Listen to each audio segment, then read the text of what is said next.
Hello my fair friends, I'm Ruby Ruse, this is Baby Bunny, and welcome to Fairy Fortunes. Today we are continuing our series on mythology, the ABCs of mythology. If you have missed my previous videos, I will link a playlist in the description box down below, so I do hope that you will check those out. And if you are new to the channel, welcome. I hope that you will hit that notification bell for any updates of future videos.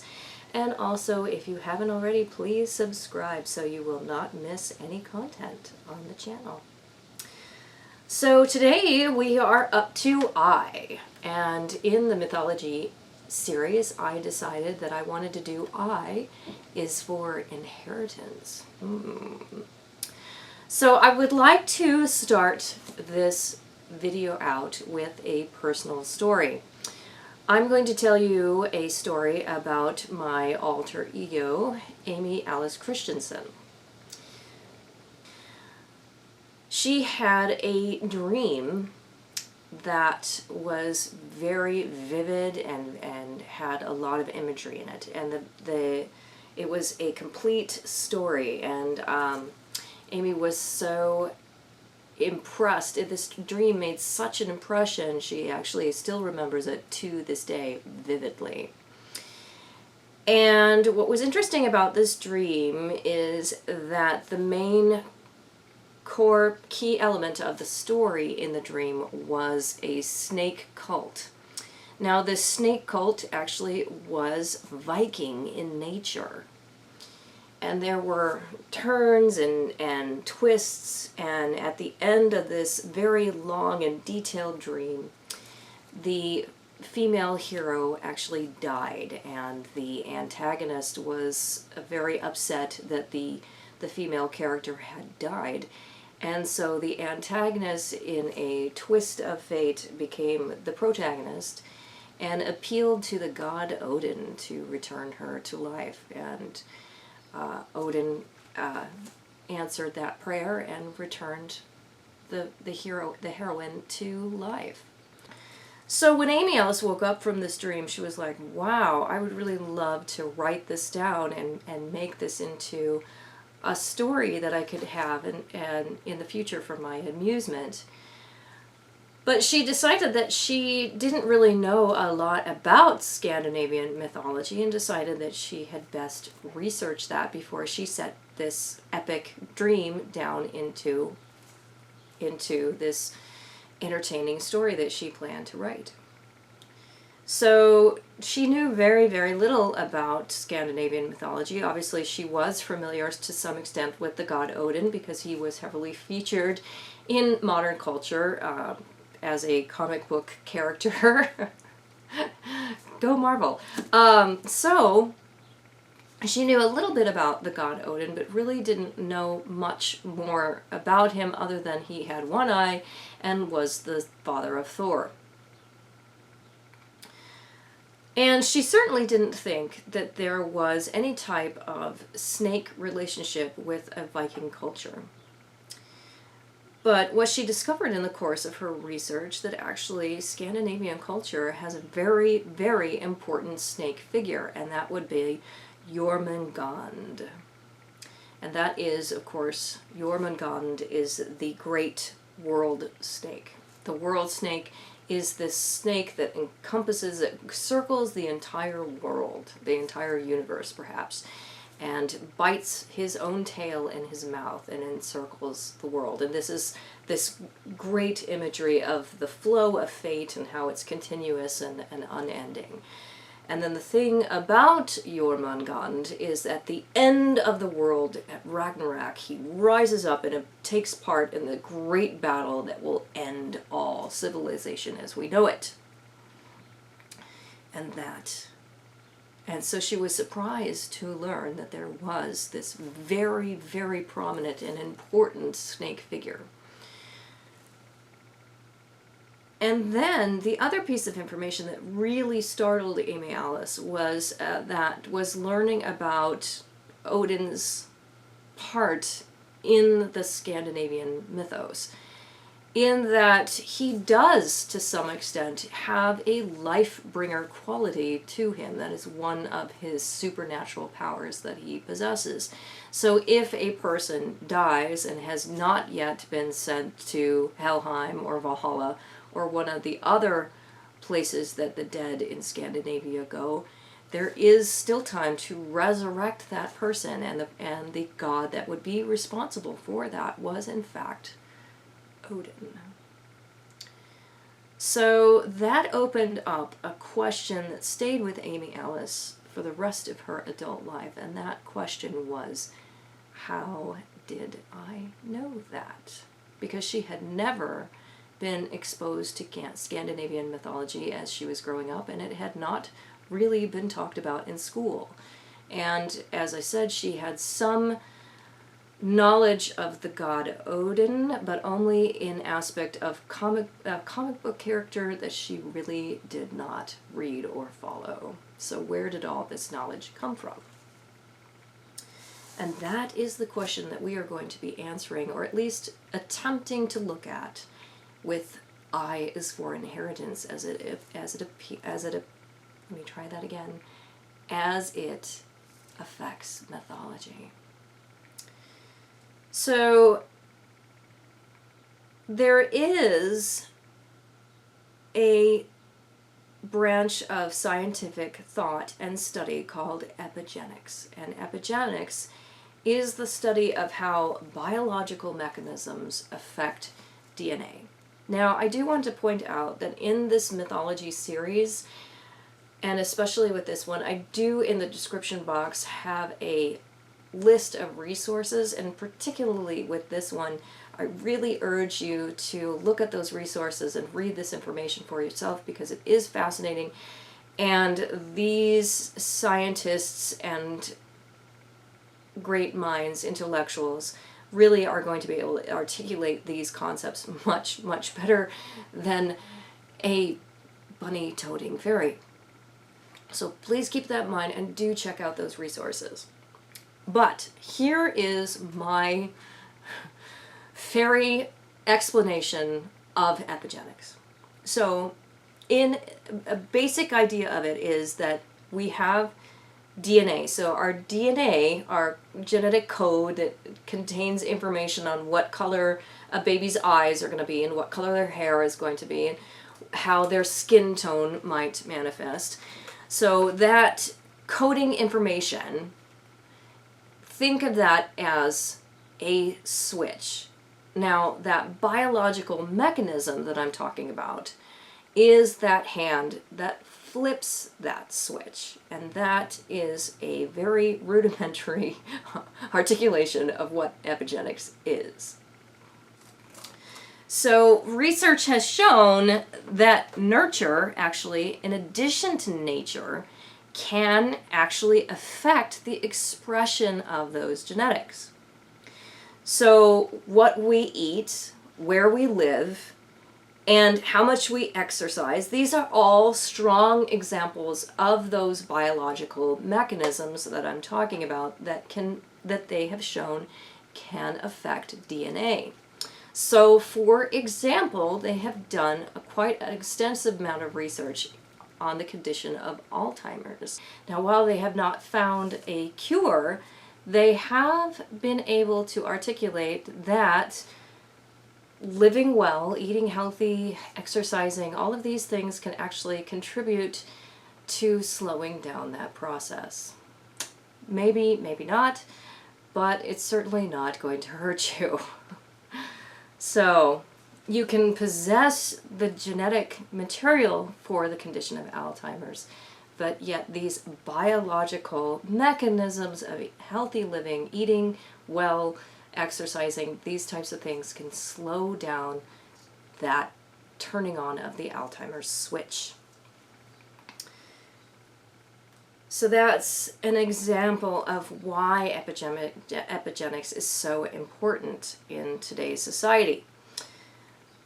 Now, I want to show another example of this, a concept of behavioral genetics. So actually, not just eye color, hair color, skin tone, not just these physical factors that are passed along the genetic code, but actually some behaviors that scientists have documented, which are fascinating. So one of the examples that I would like to share with you is the subsocene birds like flycatchers. Now, if I have mispronounced the word subsocene incorrectly, please feel free to criticize me in the comments. I love hate. I will be able to learn from the criticism, so please feel free to educate me there. But these birds, the flycatchers that are tropical birds, what they have found is that if these birds are raised in isolation, if they were completely removed from their habitat and any other flycatchers or members of their species, other subsocene birds, what they have found is that they still make those very particular bird calls that are unique to that particular bird. So a flycatcher will still be able to make the call of a flycatcher without ever having heard it from another bird. So that is really interesting that that occurs. Another example of these behaviors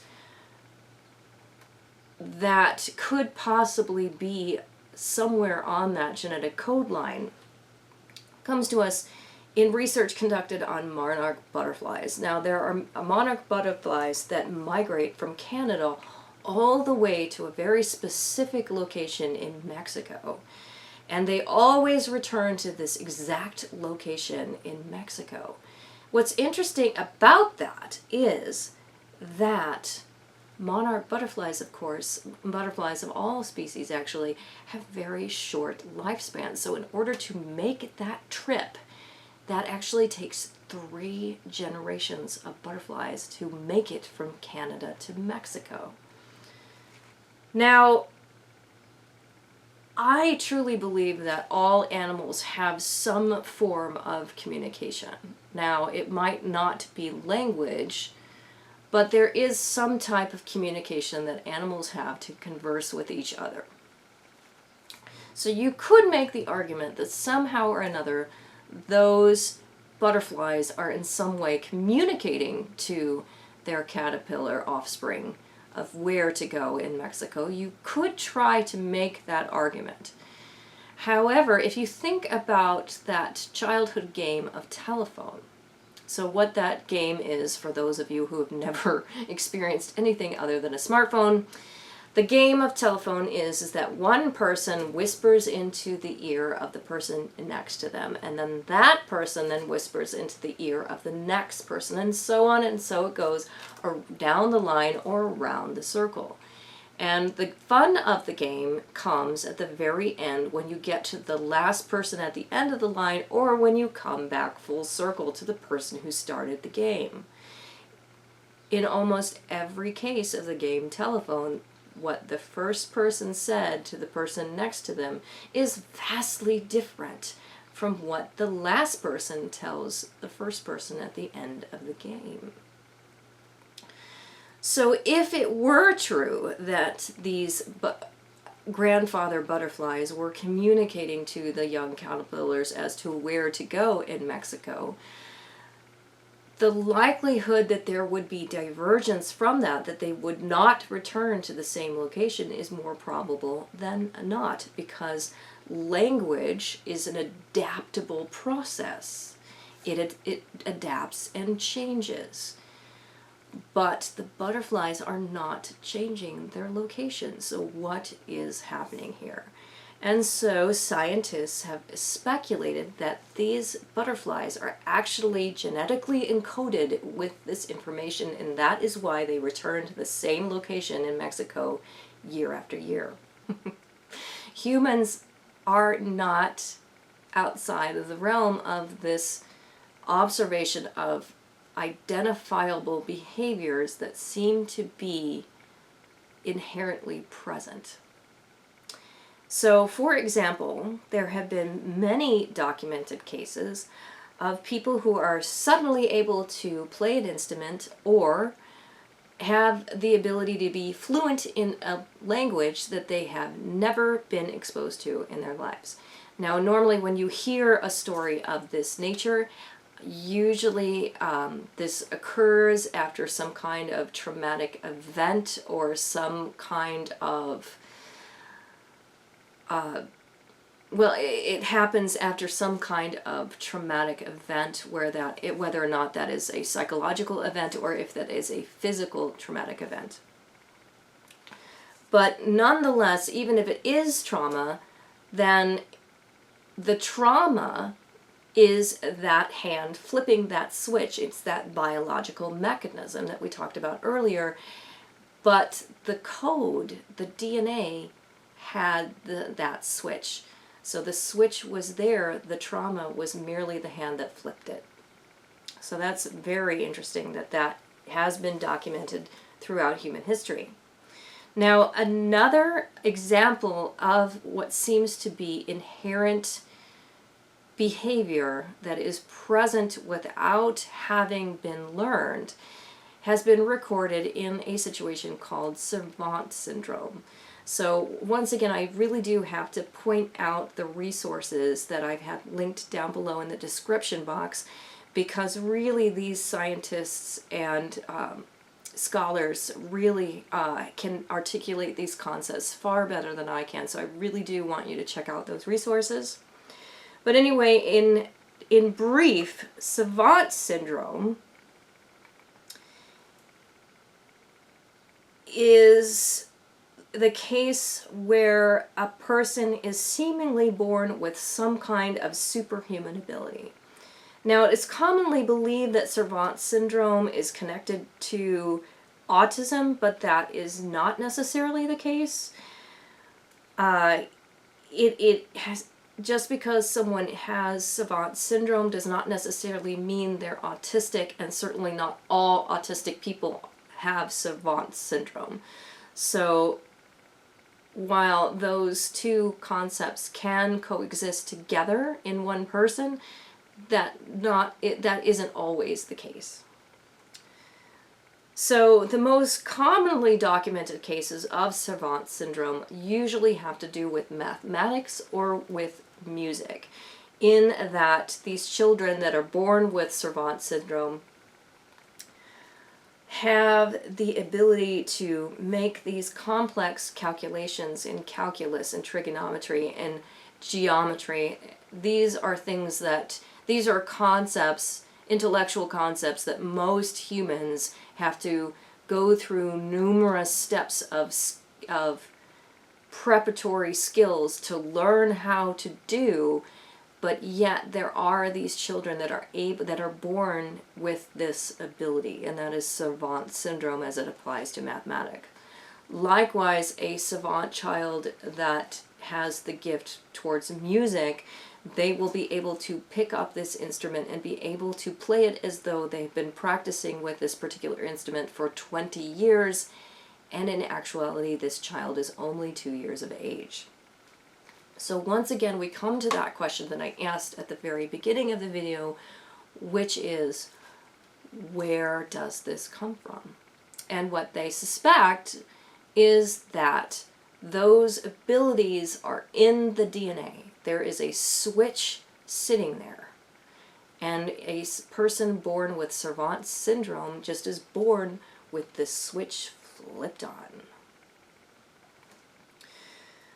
So it isn't just with physical behaviors that we can readily see this idea of epigenetics and behavioral genetics. It can also be applied to psychology.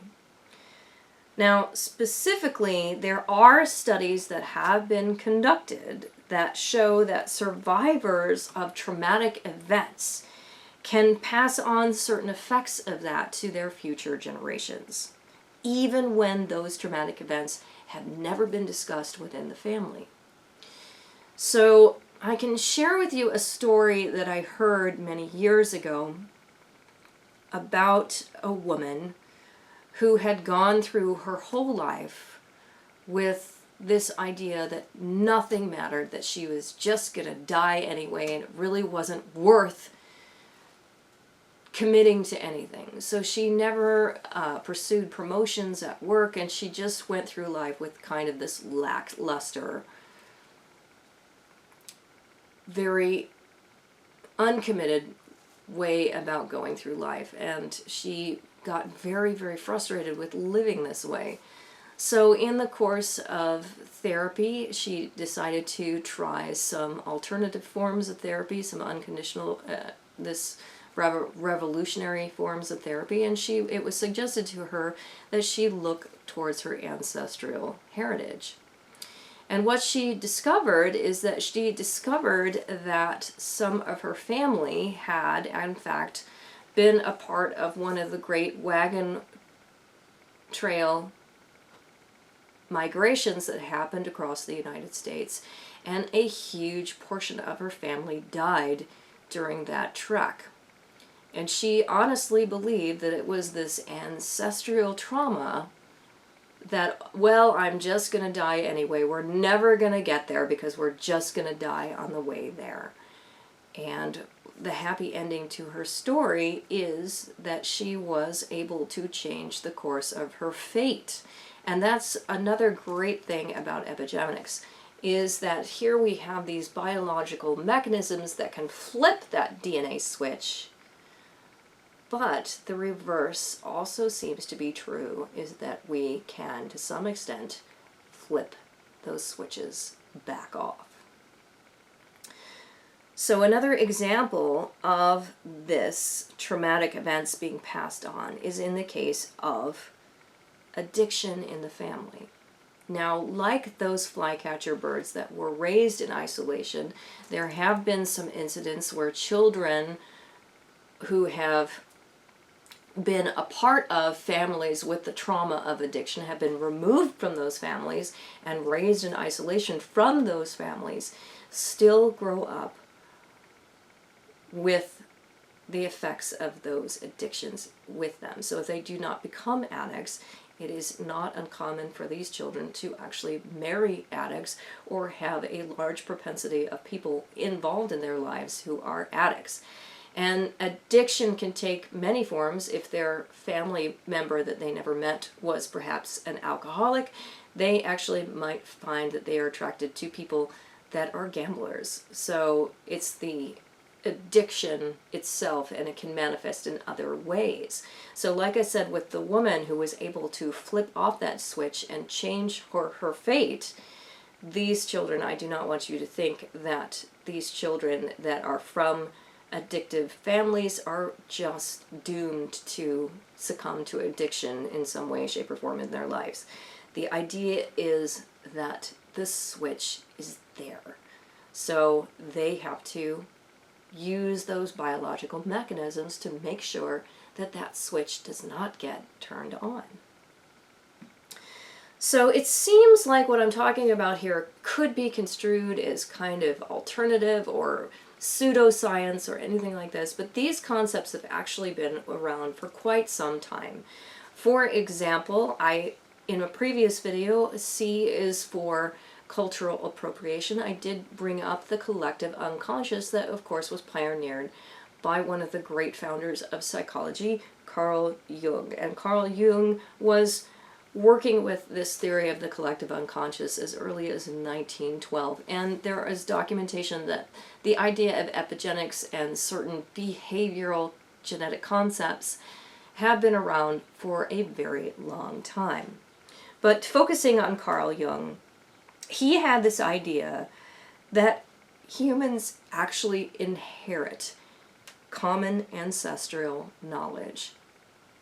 And he believed that the similarities that we see throughout the world religions and in those mythological stories, why we see figures like Gilgamesh mimicking those stories of Noah's Ark and things like, why we see those similar stories replaying throughout different cultures, is that we are all human and we are all tapping into this collective unconscious, this idea that we are all connected and all a part of something greater than ourselves.